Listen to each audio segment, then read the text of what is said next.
exploring her past relationships and the romantic connections that have sparked media buzz over the years. From her early days in Hollywood to her current... The lights of the L'Amour's Hotel in Paris glittered like constellations gathered under one roof, their reflections shimmering upon the polished marble floors and mirrored walls as champagne bubbled in slender crystal flutes and soft jazz floated through the air, weaving itself into the laughter of celebrities and aristocrats gathered for a high-class film gala. Yet amidst the glamour, the gowns, and the glow of flashbulbs, a silent tension moved quietly in the heart of Caitriona Balfe, who stood near a white silk-covered table in a quiet corner of the lobby, her brown eyes calmly observing the scene before her, pausing only when her gaze landed on a familiar figure. Sam Heughan, her longtime co-star, friend, and for years the person with whom she had shared not only professional triumphs but also the intimacy of a working relationship that had been misunderstood by countless fans as something deeper. Tonight, however, Sam was not alone, for by his side stood Dakota Johnson, radiant in a wine-red Dior gown that clung with effortless elegance, her hand resting lightly upon Sam's arm as though their touch belonged not to a brief romance but to a familiarity carried across lifetimes. And though the room swelled with admiration for the couple, Caitriona's intuition, sharper than the cutting edge of any headline, whispered a different narrative, one not of jealousy, as some might have assumed, but of apprehension, of a premonition that the shine of what everyone now called Hollywood's new golden couple might be no more than plating, a thin surface sparkle bound to tarnish beneath the weight of reality. She took a slow sip of wine, murmuring to herself words too quiet for others to hear. She doesn't understand him, and though no envy colored her tone, there was the cadence of prophecy in it, a mixture of protectiveness and unease, for Caitriona knew Sam's depths, the quiet, the patience, the need for grounding, and she could not reconcile that with Dakota's allure for lights, flashes, and compliments. By dawn the next day, however, Caitriona's quiet murmur had been drowned beneath a flood of headlines screaming across Europe and America. Sam Heughan and Dakota Johnson knew love in the old world, and while fans of Outlander spiraled into heated arguments online, split between excitement for Sam's happiness and bitterness at the disruption of the fantasy pairing they had long projected. Between Sam and Caitriona, she herself quietly left Paris, retreating to London where she prepared for her next independent project, though fate, or perhaps the persistence of journalists, did not allow her silence for long, as she soon found herself in a small interview with a niche film magazine, sipping tea while Emily, a young interviewer with a mischievous smile, asked the inevitable question, "What do you think of Hollywood's new golden couple?" To which Caitriona raised a measured eyebrow before replying, "Gold? Real gold does not fade, but this feels more like plating." A response that made Emily widen her eyes and push further. "So you don't think they'll last?" At which Caitriona, pausing with her teacup midway, answered carefully, "I know Sam. He is a man far deeper than he appears." Dakota? Here she hesitated, then offered a knowing smile. She enjoys the flash and the praise, but Sam needs quiet behind the lights. And though her words were later framed by tabloids as bitterness, in truth they reflected not rivalry but her conviction that the relationship lacked the kind of understanding that sustains beyond infatuation. The prophecy deepened a week later when Sam, sleepless in Paris, dialed Caitriona at 1 in the morning, his voice low and strained as he admitted, "I can't sleep," and when she asked why, he confessed uneasily, "Dakota wants me to fly to Los Angeles for her mother's birthday, but I'm not sure I want to." A hesitation that revealed the first fissures between private contentment and public obligation, and Caitriona, silent for a moment, asked gently whether he was in Paris or London, to which he replied that Paris no longer felt like the city of love, to which she responded softly, "Paris is only the city of love when the love is real. Otherwise, it is just another city," making Sam smile faintly through his restlessness before asking, "Do you think I'm wrong?" And Caitriona, breathing as though weighing each word against the weight of their history, finally answered, "I don't think this relationship will last because it began with loneliness, not with understanding." A truth spoken not harshly but with a melancholy clarity that Sam could not deny, and after a long silence he sighed, "You always see through me, Cat," to which she replied with the faintest of smiles, "Because I am the one who rewrites the ending when it goes wrong." And though the words carried humor, they also carried an unspoken recognition of the fragility of the path he had chosen. And as weeks turned into months, the tabloids, ever hungry for cracks in the armor of celebrity romance, began shifting their tone. The breathless celebration of a golden couple giving way to murmurs of trouble, with Dakota photographed leaving a New York restaurant alone,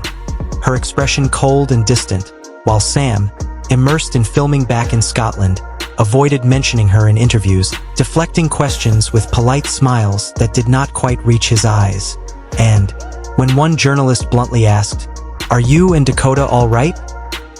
his brief smile seemed less like reassurance and more like camouflage, as if hiding a storm not yet ready for the public gaze. And so the narrative of glamour began to twist into one of doubt, as invisible cracks widened quietly, confirming, at least in the eyes of many, Caitriona's earlier warning that some relationships shine brightly at first but fade quickly, their foundations unable to hold beneath the weight of distance,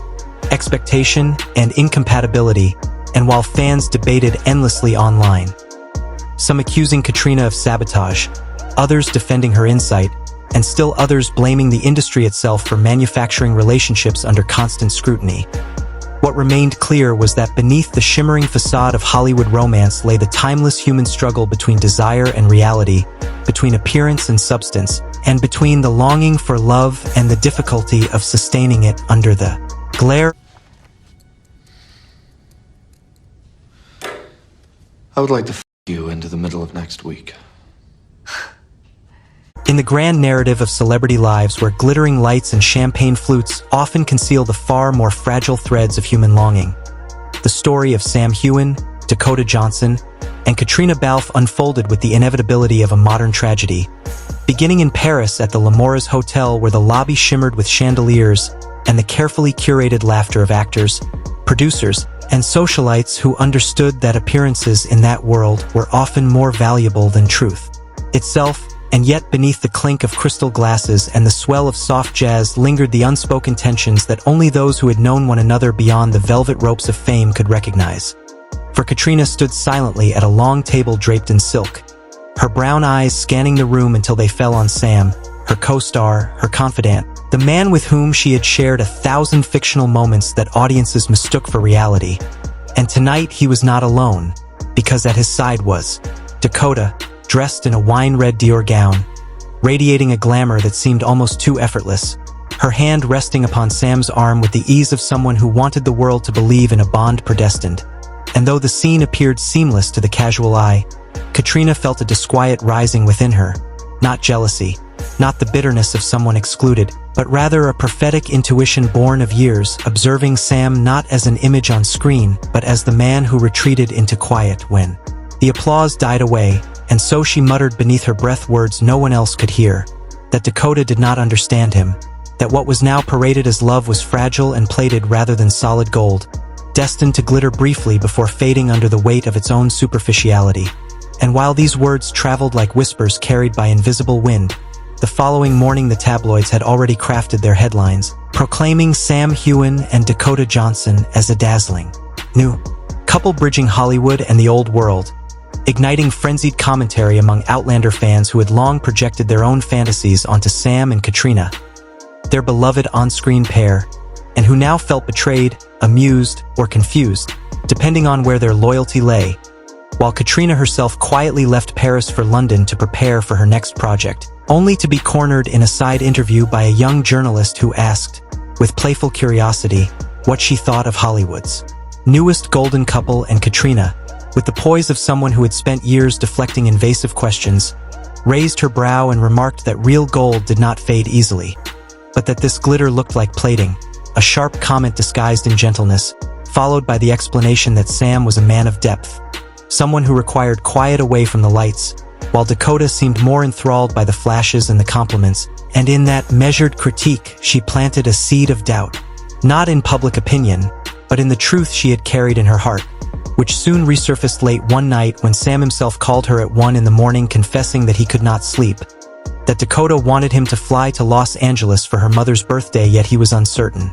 Not because of the journey, but because of what it symbolized. And in that silence Caitriona heard what he could not yet admit, that he was unsettled by the dissonance between Dakota's world of constant exposure and his own yearning for steadiness, and she replied with a quiet prophecy that their relationship would not last because it was born not of true understanding but of loneliness. A truth Sam recognized instantly when he sighed that she always saw through him, to which she responded that she was the one who rewrote endings when they were wrong, and so their unspoken contract remained, that she would tell him the truths he did not wish to hear, even if they wounded him, for friendship sometimes demanded a harsher honesty than romance could tolerate. And as weeks turned into months, the glossy articles about Hollywood's golden couple began to fracture. Noting cracks where once they had painted perfection, Dakota photographed alone in New York, leaving a restaurant with a hardened expression. Sam still in Scotland, immersed in his filming commitments, rarely mentioning her in interviews, and when pressed by a journalist on whether the two were still together, Sam smiled for the cameras, though his eyes betrayed no warmth, instead offering a cryptic remark that sometimes distance helped people understand each other better, or understand that they had been wrong from the beginning, a statement that caused immediate stir, interpreted by some as poetic ambiguity and by others as a quiet confirmation of disillusionment,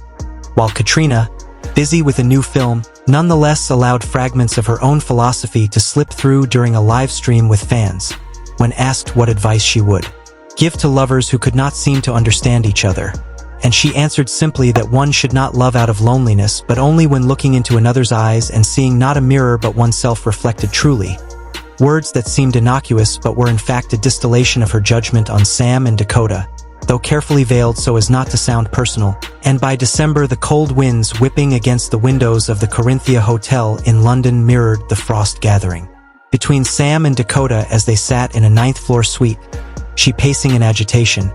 he seated in silence, until Dakota's trembling voice broke with accusation that he always avoided her when she needed to talk, to which he replied with the weary precision of someone who had reached the edge, that she always spoke when she needed to, not when they should, a subtle yet devastating critique of a relationship out of rhythm, where timing and empathy had been replaced by performance and control. And when she pressed to understand, to clarify, Sam finally voiced what he had held back for too long, telling her that she did not seek to understand him but to control him, that she wanted him for the images and the glamour rather than the man who grew tired beneath it all. And Dakota, stunned, asked if he thought her an opportunist, yet Sam, calm and almost sorrowful, answered no, only that both of them were lost, but she had chosen a path where others too would be lost. And in that exchange Dakota fell silent, realizing that the heart of the man before her was already drifting beyond her reach. And when she accused him of being influenced by Caitriona, he offered no answer, for some truths are more dangerous when spoken aloud. And within a week, the prophecy materialized in the form of Variety's official announcement that Sam Heughan and Dakota Johnson had ended their relationship after barely 5 months, with no blame and no scandal, only the recognition that two people had walked divergent paths. And when Sam later texted Caitriona with the words, "You were right, everything you said is true," she looked at her phone, did not reply, but smiled faintly in the mirror before her. Not the smile of someone vindicated, but of one who had seen clearly long before others could. And weeks later, at a small independent film event in Scotland,